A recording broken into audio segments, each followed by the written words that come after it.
Hello friends. Yesterday you were learning features of developing countries. Okay, how are developing countries? Today we will move ahead. Lastly, we had seen dependence on agriculture. That means 60% people are engaged in agriculture work, and country's national income, okay, 26% from agriculture. It is about 1/4 national income comes from agriculture. Now, fourth point, unequal distribution of income. Unequal distribution means some percentage people, only about 20% people are rich, rest of middle class, and 33% people are very poor. That means distribution of wealth, money is not equal. See, unequal distribution of income and factors of production is seen in developing countries. This inequality is seen in cities as well as villages. Inequalities. Okay? So this is economic inequalities. 20% rich people of the country share 40% of national income. Understand this point, okay, very well. 20% people of the country, they get 40% from national income. Then the poorest 20% share only 10% of national income. Okay, rich 20% get 40% of total income, then poorest 20% get only 10% from national income. This concentration of income and property is seen in the hand of rich people. Concentration, okay? Prosperity and wealth gathered at one side to rich people in developing countries. Now, fifth point, unemployment. Unemployment may be counted as an important feature of developing countries. Rate of unemployment is high. In these countries, ratio of unemployment is more than 3% of total labor. Okay, 3% people of total labor are unemployed. In these countries, different types of unemployment may be seen. Types of unemployment are different. As for example, seasonal unemployment, that means in villages farmers have work only during some season. Suppose before monsoon, then monsoon, and after monsoon. That means they are free about 4 months or 6 months if the water facility is not good.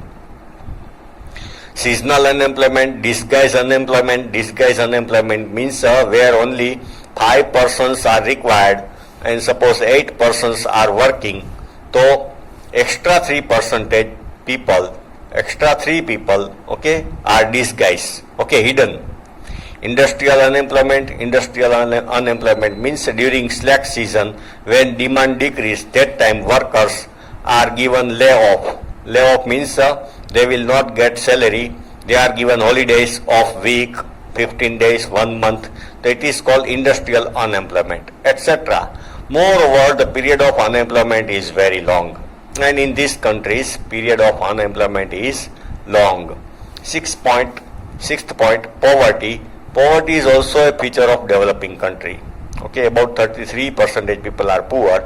People who are not able to satisfy their primary necessities like food, clothing, shelter, education and health are called poor. Here you can see the definition: who can't satisfy basic need like food, clothing, shelter, and 2 extra point, education and health.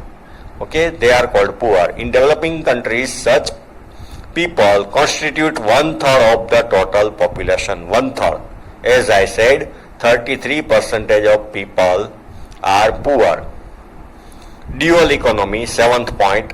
The economy of developing countries is based on dual or mixed system, capitalist system and social system. On one side, backward farming, old machinery, orthodox social structure. See, backward farming. So most of farmers are poor. They use olden time methods of farming. They have they can't get modern technology of farming, orthodox social structure.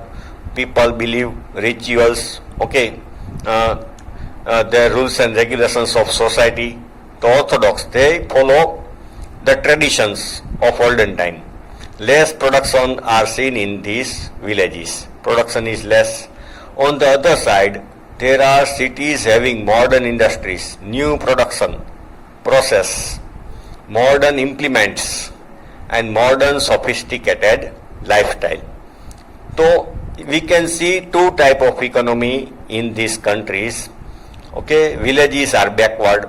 Okay, and they have no extra money to use modern technology, so their production is less. While in the cities, okay, we can see all latest appliances, implements, modern production process, etc. Dual, matlab two type. 8 point insufficient infrastructure facilities. First of all, infrastructure means road connectivity, train connectivity, air services, okay, electricity, net, internet. These are called water availability is called infrastructure. Crucially vital infrastructure facilities, crucially very important. Crucially means very important, vital infrastructure facilities like education, transportation, communication, as I told, net, electricity, health facilities, banking.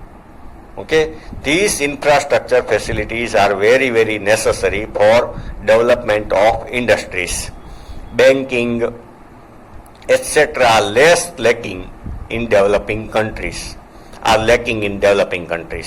which hinders the development of nation. Listen, if these infrastructure facilities are good, okay, then the investors will invest money to start factory or industry at that place. So if these facilities are not there, then investors or big companies will not start factory at that place.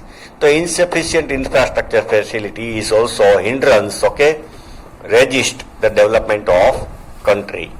Then 9th point, form of international trade. International trade, okay, so these developing countries have no modern technology or less modern technology. They can't use all their natural resources.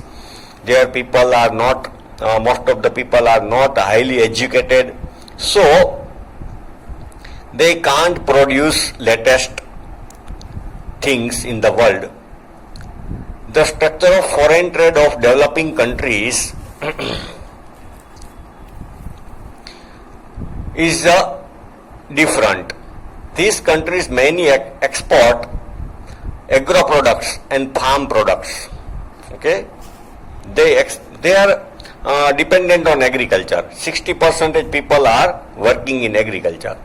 So they mainly export agro products. Okay, means agriculture products and farm products as well as mineral ore.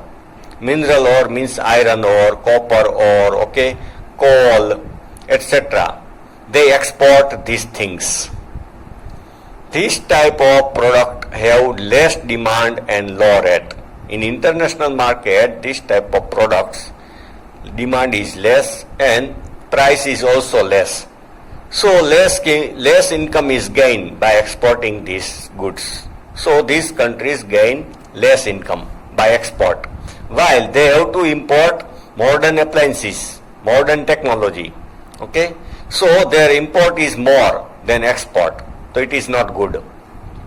While imports include industrial products and machinery, they have to import machines, industrial products, as the cost of product is more. Okay, these products cost are more, so expense on import rises.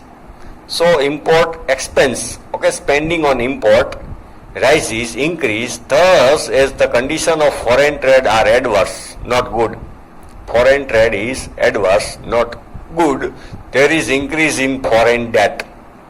तो हमारा debit भी बढ़ता जाता है दूसरे country के पास. Debt. Thus, we see above mentioned features in developing countries. As Indian economy is developing, all these features are related to India in greater or lesser measures. So India is also developing country, so we can see all these features, okay, in India also. Now, economic and uneconomic activities, okay, which can be called economic activity and which can be called non-economic activity. Listen, economic activity. Economic activity means earning or spending money for the exchange of commodities or services. Earning or spending both for the exchange of commodities, okay, articles, things or services. For example, activities of farmer and artisan.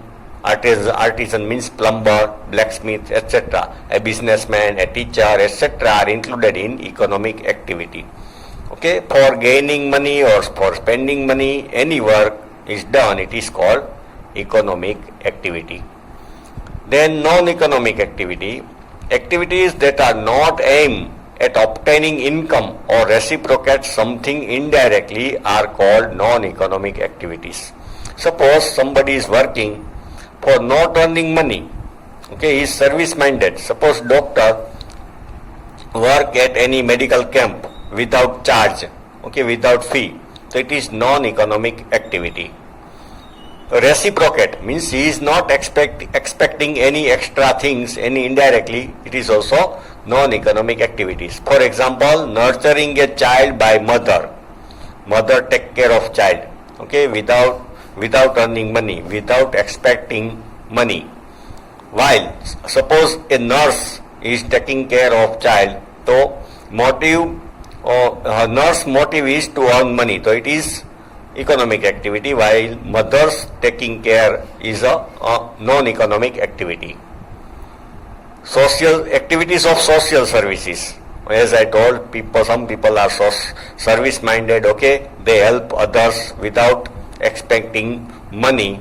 Social services done by social worker, etc. can be identified as non-economic activity. It can be called non-economic activity. Okay students, in next lecture you will learn structure of Indian economy.